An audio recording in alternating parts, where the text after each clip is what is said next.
যখন তুমি নিজের রক্তের মানুষের দ্বারা কষ্ট পাবে, তখন তুমি একবার নবী ইউসুফ আলাইহিস সালামের কথা মনে করো। তিনি কিভাবে নিজের ভাইয়ের দ্বারা প্রতারিত হয়েছিল। যখন তোমার বাবা মা না বুঝে তোমার বিরুদ্ধাচরণ করে, তখন নবী ইব্রাহিম আলাইহিস সালামের কথা মনে করো। তার বাবা তাকে আগুনে নিক্ষেপ করায় ভূমিকা রেখেছিল। যখন তুমি সমস্যা থেকে পরিত্রাণের জন্য কোনো পথ পাবে না, তখন ইউনুস আলাইহিস সালামের কথা ভেবো। তিনি কতটা সময় তিমি মাছের পেটে আটকা পড়েছিল। যখন তোমার নামে কেউ মিথ্যা অপবাদ ছড়িয়ে দেবে, তখন মা আয়েশা রাদিয়াল্লাহু আনহার কথা মনে করো। তার নামে পুরো শহর জুড়ে কুৎসা রচনা করা হয়েছিল।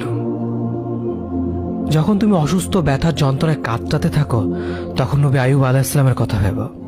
তিনি ভয়ঙ্কর এক ভাইরাস জনিত রোগে আক্রান্ত হয়ে তোমার থেকে বেশি কষ্ট পেয়েছিল। যখন তুমি দিনের কোনো বিধান নীতিতে যুক্তি খুঁজে পাও না, তখন নবী নূহ আলাইহিস সালামের কথা ভেবো। তিনি কোনো প্রশ্ন ছাড়াই মরুভূমিতে নৌকা তৈরি করেছিল।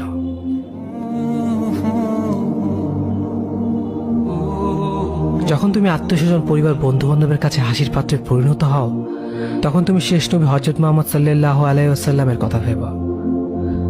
রাসূল সাল্লাল্লাহু আলাইহি ওয়াসাল্লাম বলেছিলেন, সবচেয়ে বড় পরীক্ষা দিয়ে সব থেকে বড় পুরস্কার আসে। যখন আল্লাহ কাউকে ভালোবাসেন, তখন তাকে পরীক্ষা করেন, এবং যে এই পরীক্ষাগুলো মেনে নেয়, সে আল্লাহর সন্তুষ্টি অর্জন করে। আর যে অভিযোগ করে, সে তার ক্রোধের পাত্র হয়। হে আল্লাহ, তোমার কথা মনে করা, তোমার প্রতি কৃতজ্ঞ হওয়ার এবং তোমার ইবাদত করার তৌফিক আমাদের দান করো। আমিন। যেভাবে তুমি সন্তুষ্ট হও, সেভাবেই আমাদের পরিচালিত করো।